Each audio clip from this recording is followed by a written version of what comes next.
Hello student, आज हम पद्य भाग का जो पाठ है उषा, जिसको लेखक शमशेर बहादुर सिंह ने लिखा है। उषा कविता के अंदर लेखक ने जो प्राकृतिक दृश्य की जो परिवर्तनशीलता है, जो प्रकृति किस प्रकार बदलाव करती है अपने अंदर, उस बात को शमशेर बहादुर सिंह ने प्रतीकों और बिंबों के माध्यम से प्रस्तुत किया है। जैसे आप जानते हो कि एक बिंब धर्मी कवि कहलाते हैं। शमशेर बहादुर सिंह जो है हिंदी साहित्य जगत में बिंब धर्मी कवि के रूप में माने जाते हैं। मतलब ये बिंबों और प्रतीकों का बहुत ज्यादा प्रयोग करते हैं और प्रकृति की जो दैनिक परिवर्तनशीलता है, मतलब आप नेचर जो होता है ना, वो कभी एक सा नहीं रहता, उसके अंदर बदलाव होते रहते हैं, उसके अंदर जो है कुछ न कुछ नई नई चीजें होती रहती है। तो उस बात को एक छोटी सी कविता जिसका नाम उषा है समझाने का प्रयास किया है, जिसके कवि का नाम है शमशेर बहादुर सिंह। मैं इस पाठ को शुरू करूं और जो कवि का परिचय शुरू करूं उससे पहले आपके सामने उषा कविता के बारे में थोड़ा सा आपको जानकारी दे देता हूं, उसका परिचय दे देता हूं कि उषा जो शब्द है उसका यदि शाब्दिक अर्थ लिया जाए तो उषा का मतलब प्रातःकाल होता है। प्रातःकाल का यानी मॉर्निंग का एक पार्ट है, सुबह का एक भाग है। वैसे अर्ली इन द मॉर्निंग 3 बजे से शुरू होता है, 3 बजे से लेकर के 12 बजे तक प्रातःकाल ही माना जाता है, सुबह ही मानी जाती है। लेकिन यहाँ पर जो बताया जाएगा उषा का दृश्य, वो अपने आप में एक मनमोहक दृश्य होता है, बहुत ही इंटरेस्टेड एनवायरनमेंट होता है, प्रकृति के अंदर नज़ारा सुंदर होता है। उसकी वजह ये होती है कि पक्षियों की चहचहाट होती है, हवा जो है वो सीमित मात्रा में चलती है, और भी कई रीजन है जिसके कारण प्रकृति जो है सुनहरा दृश्य उस समय दिखाई देता है। अब देखिए, जो कवि शमशेर बहादुर सिंह ने उषा कविता लिखी है वो एक ऐसे दृश्य की कविता है और ऐसी सुबह का वर्णन है जो ग्रामीण संस्कृति है, मतलब गांव के अंदर जो जिस प्रकार उषा का दृश्य नजर आता है उसका जो है यहाँ पर बताने का प्रयास किया है। क्योंकि शहर के अंदर इस प्रकार का जो दृश्य कम ही नजर आता है, क्योंकि गांव में जो सीनरी होती है प्रकृति की वो एक अद्भुत प्रकार की होती है और कुछ ऐसे बिंबों का प्रयोग किया है, वो बिंब भी अमूमन गांव में नजर आते हैं। जैसे उदाहरण के रूप में यहाँ पर इन्होंने राख से लिपा हुआ चौका, राख से लिपा हुआ चौका। यद्यपि गांव में भी अब तो राख से लिपे हुए चौके नजर नहीं आते, जो कच्चे घर होते हैं उसके अंदर भी राख का या गोबर का प्रयोग या मिट्टी, जो लाल मिट्टी है उसका प्रयोग कम ही देखने को मिलता है। यद्यपि कच्चे घर रहे नहीं, जो झोंपड़े होते थे, जो कच्चे मकान होते थे, वो कम ही रहे हैं। लेकिन चूंकि कविता जो इन्होंने लिखी है वो प्राचीन काल में लिखी है, लगभग आजादी से पूर्व की ये कविता है लिखी हुई शमशेर बहादुर सिंह की, तो उस समय की जो ग्रामीण संस्कृति थी, गांव का जो परिदृश्य था, उसके बारे में इनका जो नजरिया रहा था लिखने का, तो उस सुबह के नज़ारे को पेश करने के लिए शमशेर बहादुर सिंह ने शहर को नहीं चुना बल्कि गांव को चुना। मतलब गांव जो विषय उन्होंने बनाया है, वो जो सुबह जो कवि बताना चाह रहे हैं ना कि ऐसी सुंदर सुबह है और ऐसा सुंदर नज़ारा है, तो वो कोई शहर की सुबह नहीं, गांव की सुबह। इसके लिए इन बिंबों द्वारा ये बात स्पष्ट हो जाती। जैसे पहला जो इसका सबूत है, राख से लिपा हुआ चौका, क्योंकि राख से लिपा हुआ चौका आपको शहर में नजर नहीं आएगा, चाहे आज ले लो या प्राचीन काल में ले लो, आज से सैकड़ों साल पहले ले लो, शहर में अमूमन मकान होते थे वो पक्के ही होते थे। दूसरा इन्होंने जो प्रयोग में लिया है वो आपके हो जाएगा जैसे काली सील। उसके अलावा इन्होंने बिंब जो प्रयोग में लिया है केसर, ठीक है।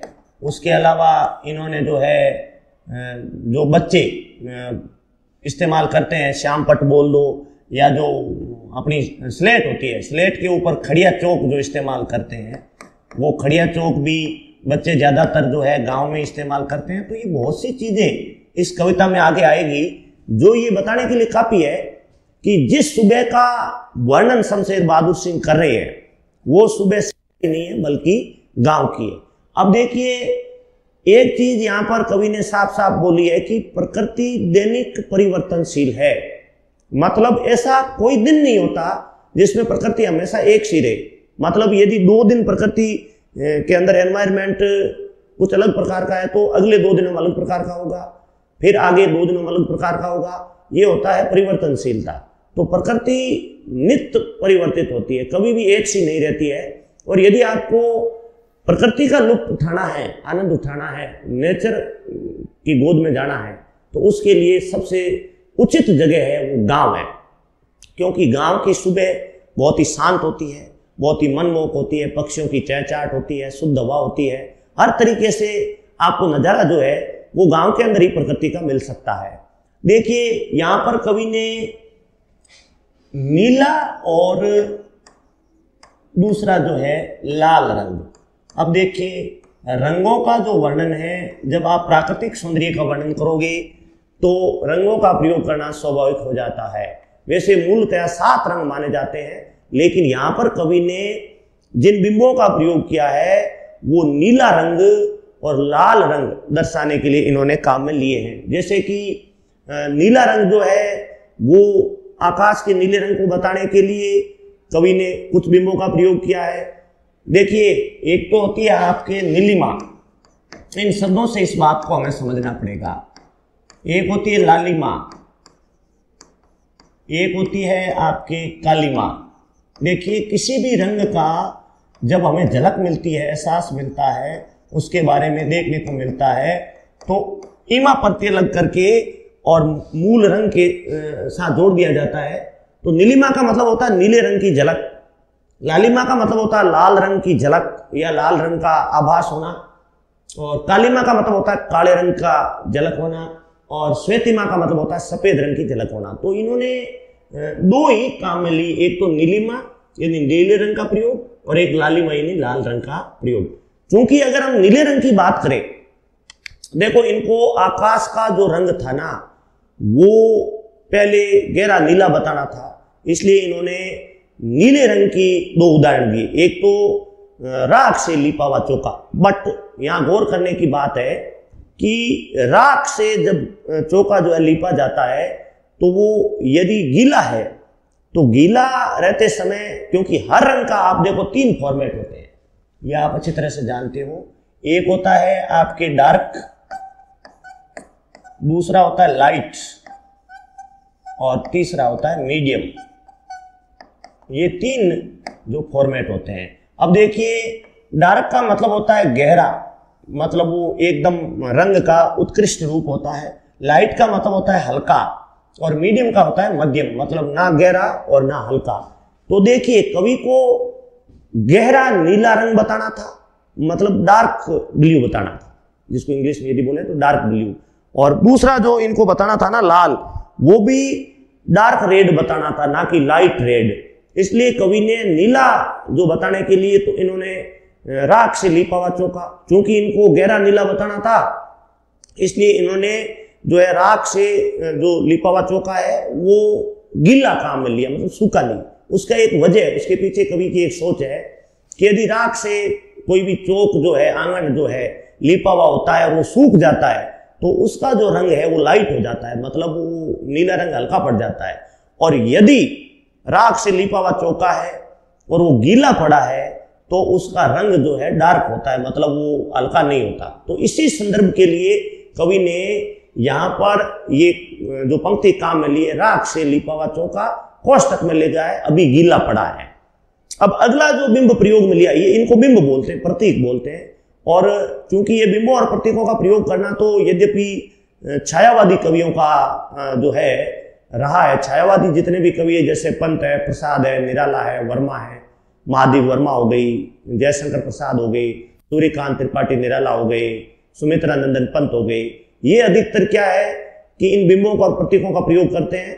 यद्यपि शमशेर बहादुर सिंह को हम छायावादी कवि नहीं मान सकते, छायावादोत्तर कवि है, छायावाद के बाद के कवि है, लेकिन इन्होंने भी बिंबों और प्रतीकों का भरपूर प्रयोग किया है। उसकी वजह ये नहीं है कि वो छायावादी कवि है, बल्कि वजह यह है कि प्रकृति का जहां भी वर्णन देखने को मिलेगा आपको, यदि प्रकृति की छटा का वर्णन होगा तो स्वाभाविक रूप से वहां पर बिंबों और प्रतीकों का प्रयोग होगा ही होगा। और दूसरा जो छायावादी कवि है, क्योंकि छायावादियों का प्रमुख विषय जो है वो प्रकृति रहा है, जैसे भक्ति काल वालों का, जैसे आप आगे पाठ पढ़ोगे तुलसीदास, तो उनका विषय भक्ति रहा है, वैसे छायावादी कवियों का जो प्रमुख विषय है वो आपकी प्रकृति रहा है। तो इनके बिंबों और प्रतीकों का प्रयोग प्रकृति के वर्णन के कारण नहीं है, इन्होंने जो प्रयोग में लिया है वो आपके छायावादी इम्पैक्ट भी है और प्रकृति के प्रयोग के कारण भी है।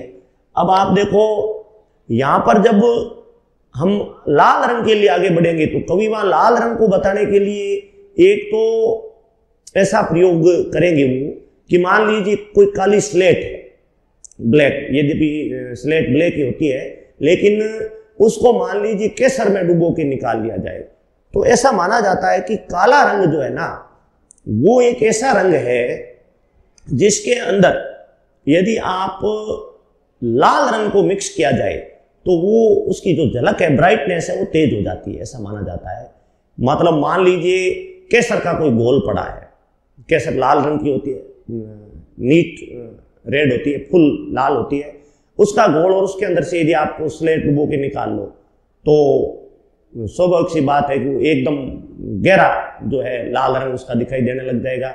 या फिर स्लेट है, उसके ऊपर खड़िया चौक, आपने उस खड़िया चौक भी लाल रंग की होती है, खड़िया चौक को मल दो तब भी वो जो ब्लैक रंग है, काला रंग है, वो और ज्यादा झलक देने लग जाएगा। तो कुछ कारण है जिसके लिए कवि ने इन बिंबों और प्रतीकों का प्रयोग किया है। तो ये तो था आपके सामने जो उषा पाठ का परिचय। उषा का मतलब ही होता है प्रातःकाल। देखिए उषा कब से शुरू होता है? जब तक सूर्योदय नहीं होता है। नोट की जाए इस बात को अच्छी तरह से, कई बार क्वेश्चन आ जाता है ये कि उषा का टाइम पीरियड कब से कब तक रहता है। तो जब तक सूर्य उदय नहीं हुआ होता है तब तक उषा रहती है। और शुरू कब होती है? जब रात का अंधेरा दूर हो जाता है। मतलब टाइमिंग ये हो गया कि रात के अंधेरे के लुप्त होने से लेकर, मतलब अंधेरा मिटने से लेकर तब तक उषा चलती है, चाहे वो 1.5 घंटे का टाइम हो, 2 घंटे का टाइम हो। देखिए ये शाम के समय संध्या का जो टाइम है उसका ऑपोजिट है आपके उषा। मतलब संध्या कब होती है? रात को जब सूर्य अस्त होता है वहां से लेकर के, और जब तक आपके अंधेरा नहीं हो जाए तब तक रहती है संध्या। जबकि उषा में इसमें ऑपोजिट है, अंधेरा दूर हो गया होता है और सूर्योदय नहीं हुआ होता है तब तक उषा रहती है। तो उस काल का वर्णन है, उस समय का वर्णन है। यद्यपि समय से कोई लेना देना नहीं है, ये एक प्राकृतिक दृश्य की कविता है, गांव के सुंदर नजारे की कविता है। अब हम पढ़ते हैं शमशेर बहादुर सिंह का परिचय। इनका जो जन्म है 13 जनवरी सन 1911 को हुआ। शमशेर बहादुर सिंह का जन्म 13 जनवरी सन 1911 को कहां पर हुआ? देहरादून। देहरादून एक काफी बड़ा कस्बा है, जिला है, एक महानगर भी मान सकते हैं, जो पहले आपके उत्तर प्रदेश में पड़ता था, लेकिन अब जो है जब से अलग हो गया उत्तर प्रदेश से एक राज्य उत्तराखंड, तब से ये जो देहरादून है वो उत्तराखंड में माना जाने लगा है। क्योंकि उत्तर प्रदेश को अलग करके कई और राज्य बड़े, तो आजकल यदि वर्तमान में माने तो देहरादून जो पड़ेगा आपके उत्तराखंड में। और यदि पहले के दृष्टिकोण से देखा जाए तो जब लेखक ने रचना लिखी उस समय देहरादून जो था वो उत्तर प्रदेश के अंदर था, लेकिन चूंकि अब उत्तराखंड में, तो हमें यही लिखना है कि इनका जन्म 13 जनवरी सन 1911 को, जैसा कि पहले भी बता चुका हूं मैं आपको कि किसी एक कवि का अथवा में परिचय आएगा और किसी एक लेखक का अथवा में परिचय आएगा। तो परिचय को भी अपन इग्नोर नहीं कर सकते, इनको ध्यानपूर्वक अध्ययन करना पड़ेगा। 2 नंबर का प्रश्न जो फिक्स है इसका, कोई भी एक, देखो गद्य भाग में 6 लेखक है आपके यहाँ, और पद्य भाग में भी 7-8 कवियों का जो अपने सिलेबस के अंदर है।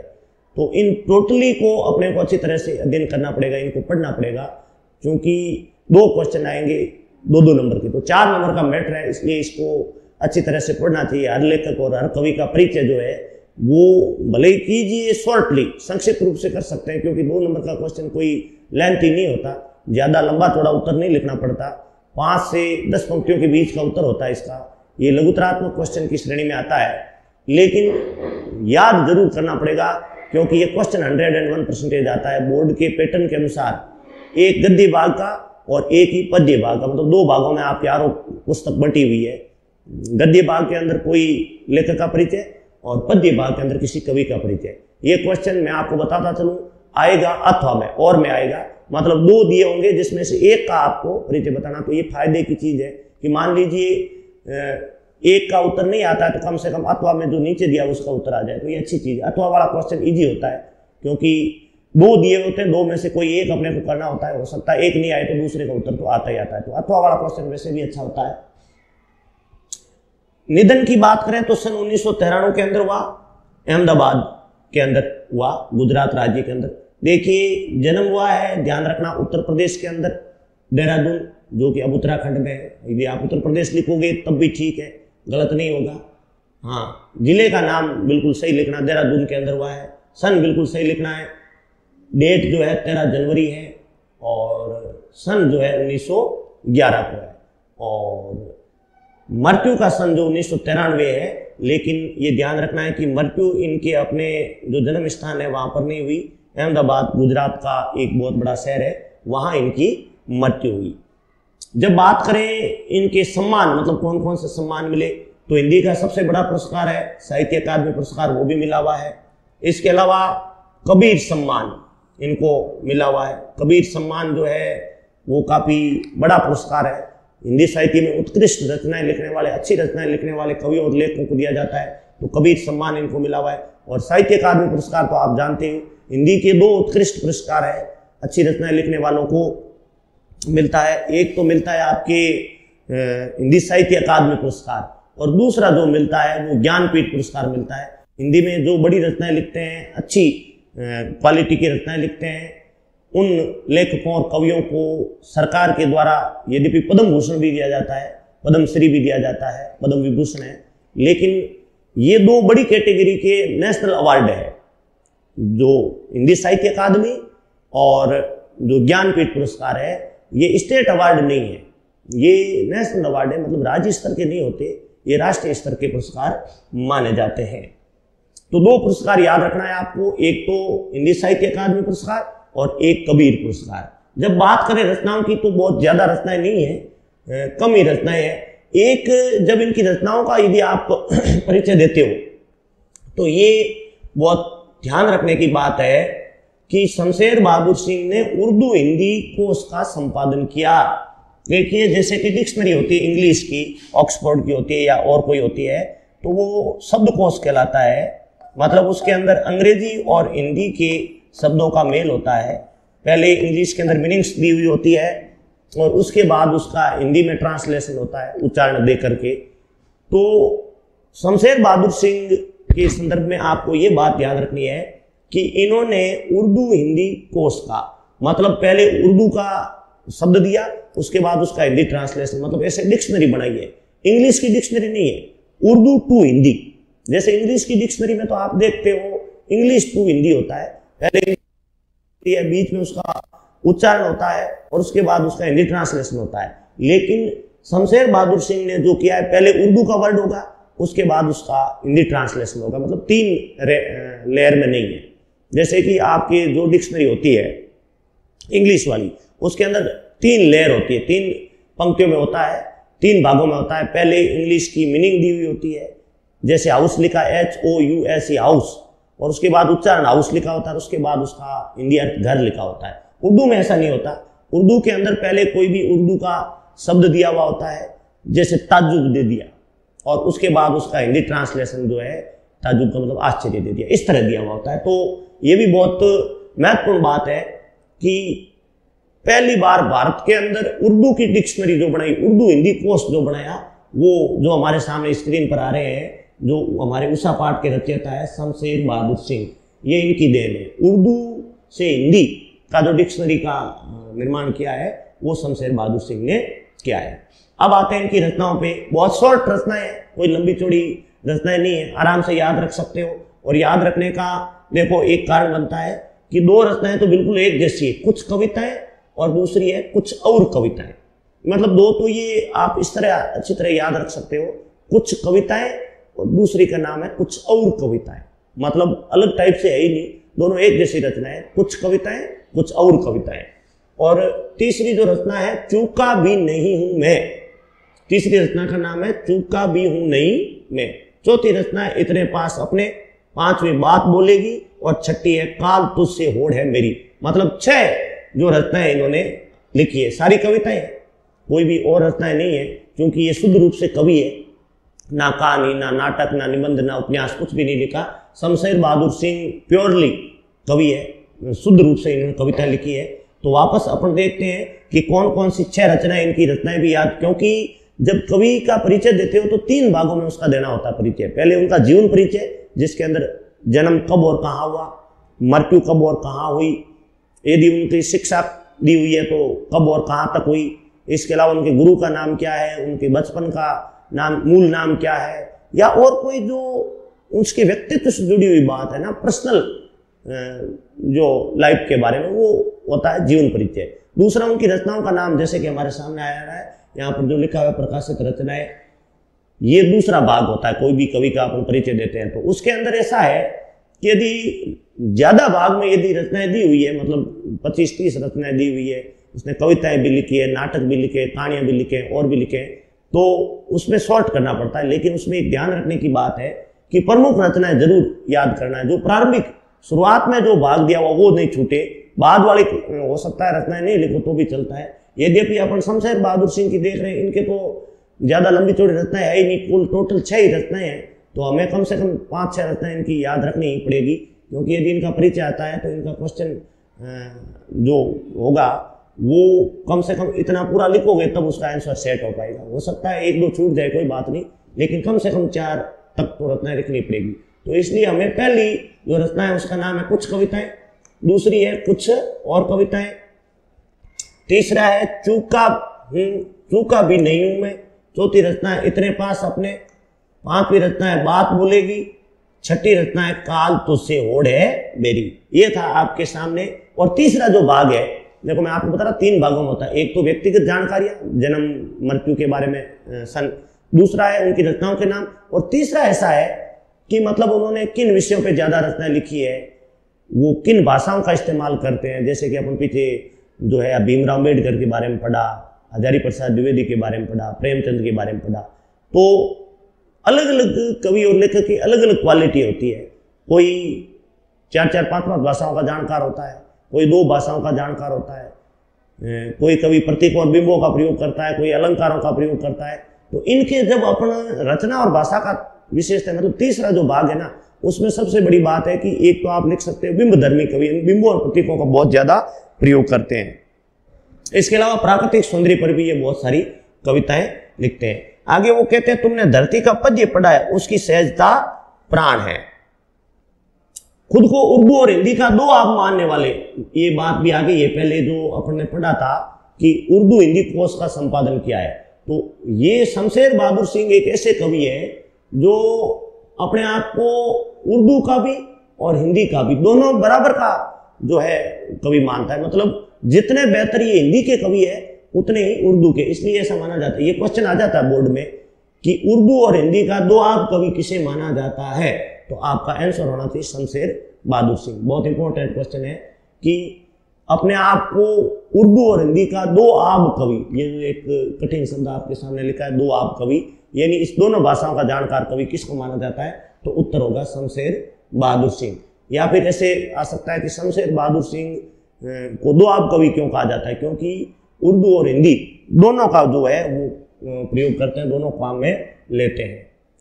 उसके बाद अपन आगे बढ़ते हैं, तो इनकी जो रचनाएं है ना, वो एक तरफ साहित्य, एक तरफ चित्रकला और एक तरफ संगीत, मतलब ये तीनों जो सब्जेक्ट है, लिटरेचर, पेंटिंग और सिंगिंग, मतलब ये तीनों ही कलाएं हैं। साहित्य भी एक कला है, चित्र भी कला है, संगीत भी एक कला है। तो ये उर्दू और हिंदी वाली जो बात है ना, ये कवि को इन तीनों से आपस में जोड़ने का वो माध्यम मानते हैं। वो कहते हैं कि ये जो उर्दू हिंदी है वो मुझे साहित्य से जोड़ के रखती है, चित्रकला से जोड़ के रखती है और संगीत से जोड़कर रखती है। इसलिए इन्होंने अपने आप को उर्दू और हिंदी का 2 आब कवि माना है।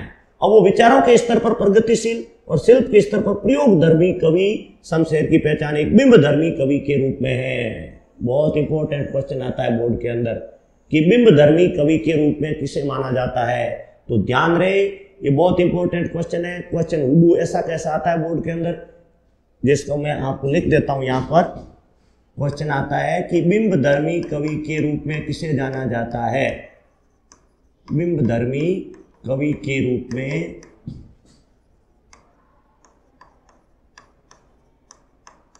किसे जाना जाता है? बिंबधर्मी कवि के रूप में किसे जाना जाता है? तो आपका आंसर होगा शमशेर बहादुर सिंह। ध्यान रहे, शमशेर बहादुर सिंह। बिंबधर्मी कवि, यद्यपि इतना जो बड़ा उत्तर नहीं आता इसका, सिर्फ यही आता है कि बिंबधर्मी कवि के रूप में किसे जाना जाता है, लेकिन फिर भी मैं आपको यह बताता चलूं कि इनको बिंबधर्मी कवि क्यों कहते हैं। बिंबधर्मी का मतलब है कि ये जब रचनाएं लिखते हैं ना, तो उसमें बिंबों का, बिंब भी बोलते हैं उसको, प्रतीक भी बोलते हैं। मतलब ये ऐसा है कि उदाहरणों का प्रयोग ज्यादा करते हैं। कोई भी चीज को समझाने के लिए किसी और तत्व का सहारा लेते हैं, उसी को बिंब बोला जाता है। मान लो अपने को लाल रंग बताना है, तो उसके लिए इन्होंने जो है केसर का नाम लिख दिया, केसर बिंब हो गया। जैसे नीला रंग बताना है, तो नीले रंग के लिए इन्होंने राख से लिपा चौका ले लिया, तो वो राख से लिपा हुआ चौका बिंब है। मान लीजिए उन्होंने काले रंग को दर्शाने के लिए स्लेट का नाम ले लिया, तो वो स्लेट क्या है? बिंब है। अब ऐसे ये बिंब ये कहलाता है। बिंब का मतलब ये होता है प्रतीक, और यदि शॉर्ट में तो प्रतीक बोल सकते हैं अपन, और पूरा यदि इसको जाने तो इसको आप ये कह सकते हो कि कोई भी बात है, कहना है, कोई बतानी कोई चीज कवि को, तो उस चीज को डायरेक्टली नहीं बता करके किसी और चीज का उदाहरण देकर उसके समान उसको बता दिया जाता है, वही बिंब होता है। और इसका प्रयोग ये ज्यादा से ज्यादा करते हैं, इसलिए इनको बिंबधर्मी कवि के रूप में जाना जाता है। उनकी यह बिंबधर्मिता शब्दों से रंग, रेखा, स्वर और कुची की अद्भुत कसीदाकारी का मादा रखती है। उनका चित्रकार मन कलाओं के बीच की दूरी को न केवल पाटता है, बल्कि भाषा अतीत हो जाना चाहता है। उनकी मूल चिंता माध्यम का उपयोग करते हुए भी बंधन से परे जाने की है। मतलब वो बिंबों का प्रयोग क्यों करते हैं? तो बिंबों का प्रयोग करना उनका शौक है, बिंबों का प्रयोग करना इनकी क्वालिटी है, उनकी हैबिट है। वो पूरी तमन्ना के साथ मतलब अपनी कविताओं बिंबों का प्रयोग करते हैं, क्योंकि प्रकृति के वर्णन में और इस प्रकार की चीजों के वर्णन में बिना बिंबों का प्रयोग किए कोई भी बात को समझना आसान नहीं होता। केवल यही नहीं, मैंने पहले भी बताया आपको, छायावादी कवियों ने बिंबों और प्रतीकों का भरपूर प्रयोग किया है। अब वो कहते हैं कि ओ माध्यम क्षमा करना कि मैं तुम्हारे पार जाना चाहता हूं। अब देखो, कोई भी रचना कवि या लेखक लिखता है तो कथा और शिल्प यानी भाव और भाषा, जिसको कथा और शिल्प बोलते हैं, विचार और जो है शिल्प या भाषा, तो उसके स्तर पर उनकी कविता का बिल्कुल स्टाइल ही अलग है। उर्दू शायरी के प्रभाव से संज्ञा और विशेषणों का भी प्रयोग किया है। इसके अलावा सर्वनाम का प्रयोग है, क्रियाओं का प्रयोग है, अवयवों का प्रयोग है और मुहावरों का प्रयोग है। उन्होंने खुद भी कुछ अच्छे शेर कहे हैं। शेर मतलब जो शेरो शायरी होती है ना, वो शेरो शायरी उर्दू भाषा में होती है, आप अच्छी तरह जानते हो, क्योंकि हिंदी में तो शेरो शायरी का प्रयोग किया जाता नहीं। हिंदी में तो दोहे लिखे जाते हैं, कविताएं लिखी जाती है, लेकिन आप पहले ही पढ़ चुके हो कि वो जितने अच्छे कवि हिंदी के उतने बढ़िया कवि जो है उर्दू के। अब देखो, ये बहुत लंबा चौड़ी बात लिखी हुई परिचय में, यद्यपि अपने को यहाँ देखो समझने वाली बात दो तीन है। पहली लाइन आपको ये याद रखनी है कि शमशेर बहादुर सिंह, जब जीवन परिचय हो गया, मान लो उनका, उनके जन्म का सन, जन्म स्थान हो गया देहरादून उत्तराखंड के अंदर, फिर मृत्यु का साल हो गया अहमदाबाद के अंदर। उसके अलावा 2 पुरस्कारों के नाम हो गए, जिसके अंदर साहित्य अकादमी पुरस्कार हो गया और दूसरा आपके कबीर सम्मान हो गया। उसके बाद उनकी रचनाओं के नाम, जैसे कुछ कविताएं, कुछ और कविताएं, काल तुझसे ओढ़ है मेरी, मैं चूका भी नहीं हूं, इस प्रकार की रचनाओं के नाम हो गए।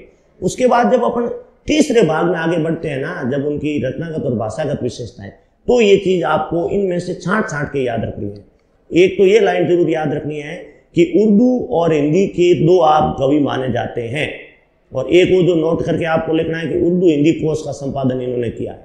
उर्दू हिंदी कोश मतलब डिक्शनरी जो बनाई इन्होंने उर्दू की हिंदी की, वो भी याद रखना है। उसके अलावा बिंबधर्मी कवि के रूप में पहचाने जाते हैं।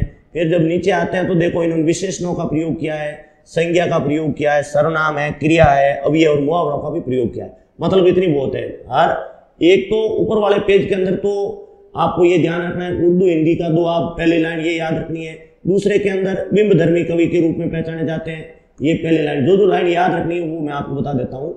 एक तो खुद को उर्दू और हिंदी का 2 आप कवि मानते हैं, दूसरा ये अपने आप को बिंबधर्मी कवि के रूप में माना जाता है, अपने आप क्या दुनिया मानती है इनको। और तीसरा जो यहाँ पे नीचे क्लियरली दिया हुआ है, आप लोगों को नजर आ रहा होगा कि ये संज्ञा का प्रयोग करते हैं अपनी रचनाओं में। इसके अलावा विशेषणों का भी प्रयोग करते हैं, लेकिन उससे भी ज्यादा सर्वनाम, क्रिया, अव्यय और मुहावरों का प्रयोग करते हैं और उन्होंने खुद कुछ अच्छे शेर भी लिखे हैं। तो यहां तक जो इनका ये इस प्रकार से परिचय है।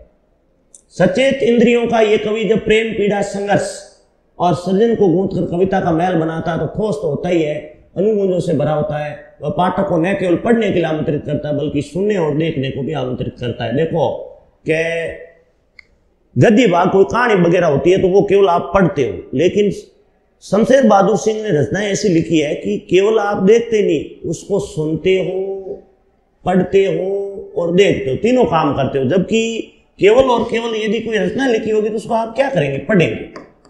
देखिए किसी भी लेखक की लिखी हुई कोई रचना है तो हम उसको क्या करते हैं? पढ़ते हैं। लेकिन शमशेर बहादुर सिंह की रचनाएं ऐसी है कि पढ़ते तो हो ही हो बल्कि सुनते हो और उसको देखते भी हो। ये क्वालिटी इनकी रचनाओं के अंदर है। ये भी एक महत्वपूर्ण बात है कि पढ़ना, सुनना और देखना तीनों क्रियाएं होती, इतना प्रभाव है इनकी रचनाओं का।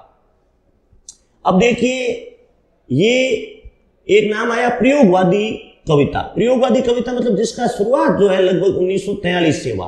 तो इनको आप छायावादोत्तर कवि भी बोल सकते हैं, प्रयोगवादी भी बोल सकते हैं। एक छोटा सा टाइम पीरियड आया बीच में, लगभग 1943 से शुरू हुआ और 1960-70 तक चला। बहुत छोटा सा दौर था, जैसे कि भक्ति काल था, छायावादी काल था, रीति काल था।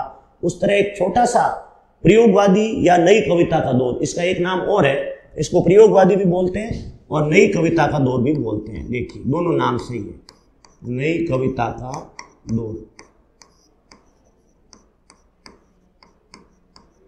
और दूसरा जो है आपके इसका नाम प्रयोगवादी है, जिसकी शुरुआत जो 1943 में हुई। यदि क्वेश्चन आ जाए कि शमशेर बहादुर सिंह को किस काल के कवि माने जाते हैं तो आप उत्तर प्रयोगवादी लिखोगे, जिसकी शुरुआत हुई 1943 से। कविता सिर्फ समझ बहुत प्रयोग लेकर आई, नए बिंब, नए प्रतीक, नए उपमान कविता के उपकरण बने। यहाँ तक कि पुराने उपमानों में भी नए अर्थ की चमक भरने का प्रयास प्रयोक्ता कवियों ने किया है। अपना आस पड़ोस कविता का हिस्सा बना। प्रकृति में होने वाला परिवर्तन मानवीय जीवन चित्र बनकर अभिव्यक्त हुआ है।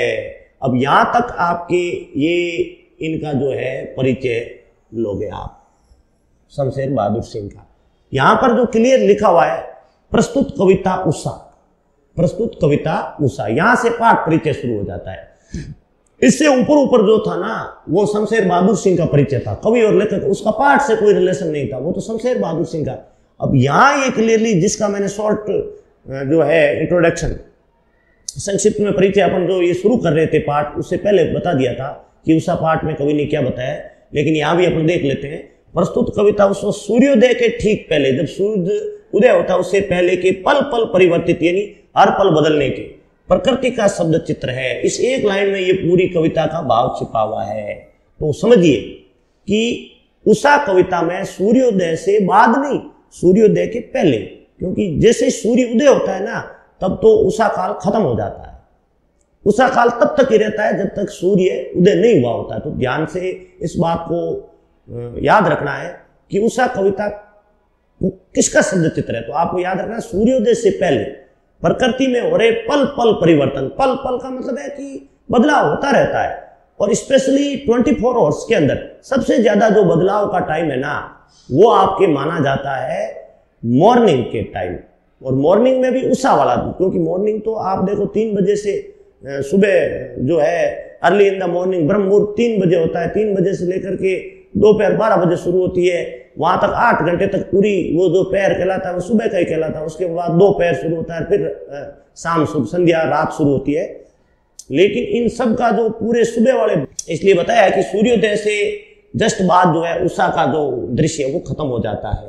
जिन्होंने प्रकृति की गति को सब चित्रों में बांधने का प्रयास किया, ये कविता इसका उदाहरण प्रस्तुत करती। कवि भोर के आसमान का मूक दृष्टा नहीं है, वो भोर की आसमानी गति को धरती के जीवन भरे हलचल से जोड़ने वाला सृष्टा है। इसलिए वह सूर्योदय के साथ एक जीवंत परिवेश की कल्पना करता है जो गांव की सुबह से जुड़ता है। ये चीज नोट करने की है कि जो सुबह का वर्णन कवि ने किया है ना, मैंने आपको पाठ जो परिचय शुरू कर रहा उससे पहले भी एक चीज बताई थी कि ये जो सुबह का वर्णन जो कर रहे हैं ना, जिस उषा का ये वर्णन कर रहे हैं, जो नजारा है ना, वो शहर की सुबह नहीं है, गांव की सुबह है।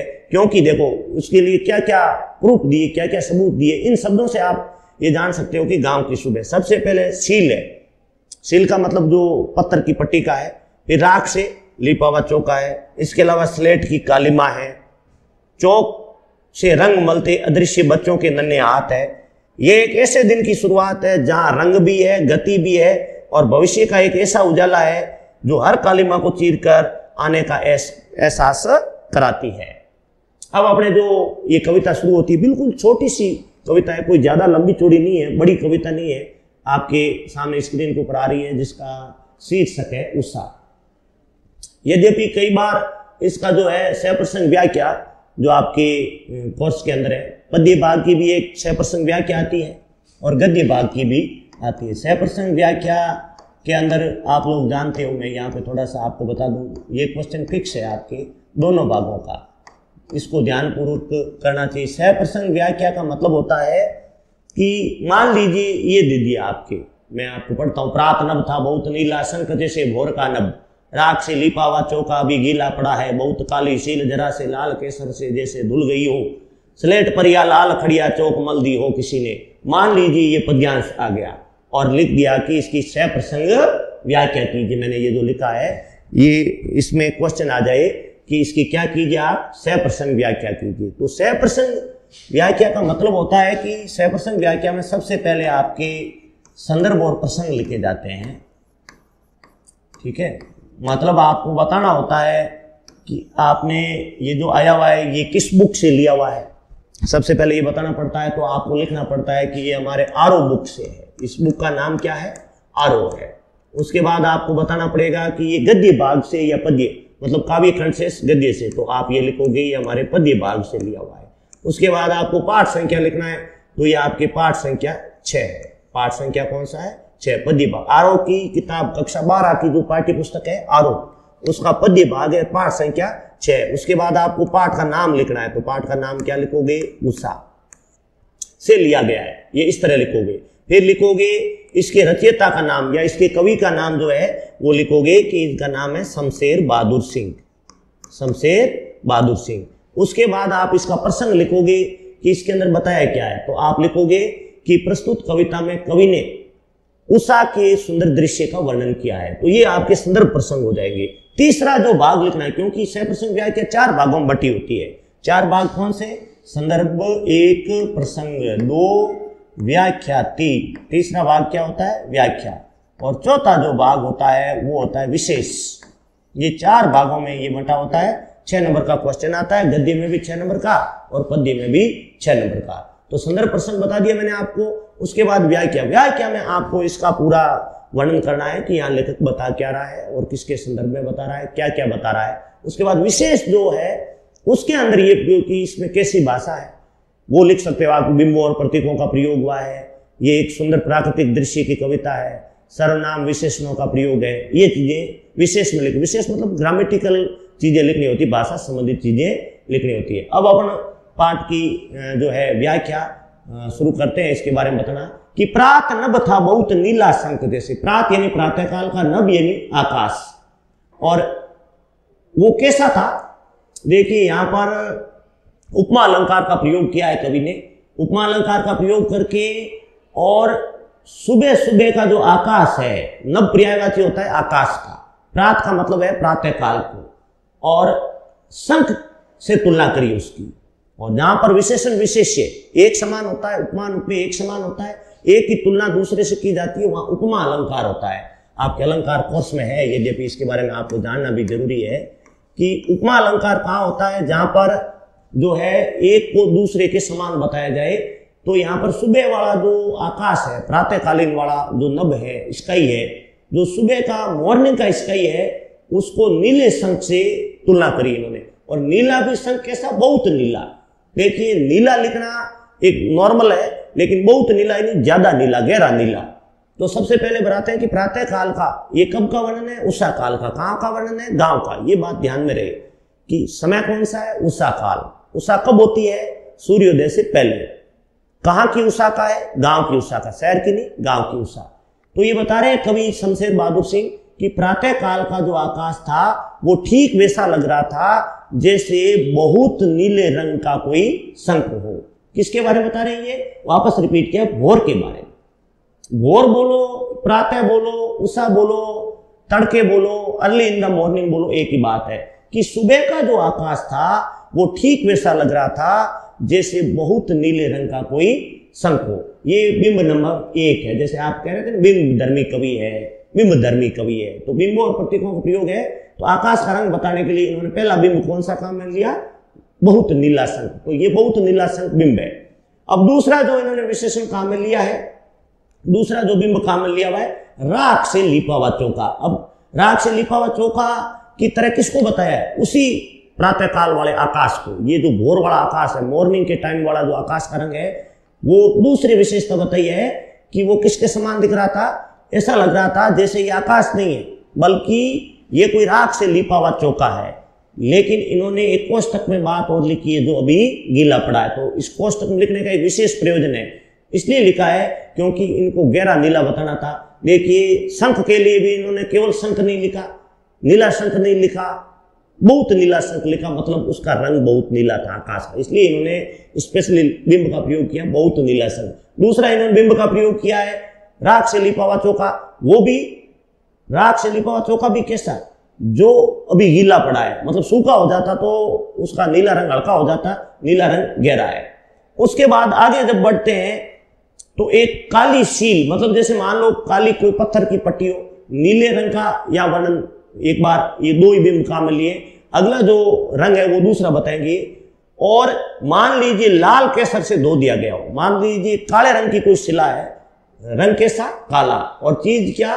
सील, यानी पत्थर की पट्टी हो कोई, और उसको केसर से, केसर चूंकि लाल रंग का ही होता है, उसको धो दिया जाता है। देखो ये पल पल आकाश का रंग बदल रहा था। देखो आपने इसके अंदर क्लियरली देखा है कि प्रकृति पल पल परिवर्तित होती है, और वो भी गांव की, क्योंकि गांव का नजारे में प्रकृति का अद्भुत आनंद उठा सकते हो। आकाश का रंग जो है गांव में नजर आ सकता है, शहर में धुआं वगैरह होता है, पोल्यूशन होता है, तो साफ दृश्य नजर नहीं आता, साफ रंग नजर नहीं आता।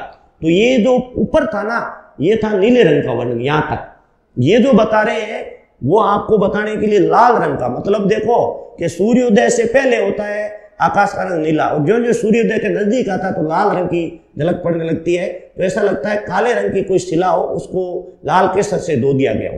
पहला बिंब का प्रयोग है। तो लाल केसर और काली सील पहला बिंब है। दूसरा है कि मान लीजिए कोई स्लेट हो, स्वाभाविक रूप से स्लेट काले रंग की होती है, उसके ऊपर लाल रंग की कोई खड़िया चौक मल दी हो। तो ये दो दृश्य है जो लाल रंग को दिखाने के लिए काम में लिए। अब अपन इधर वाले पैराग्राफ की तरफ आ जाते हैं।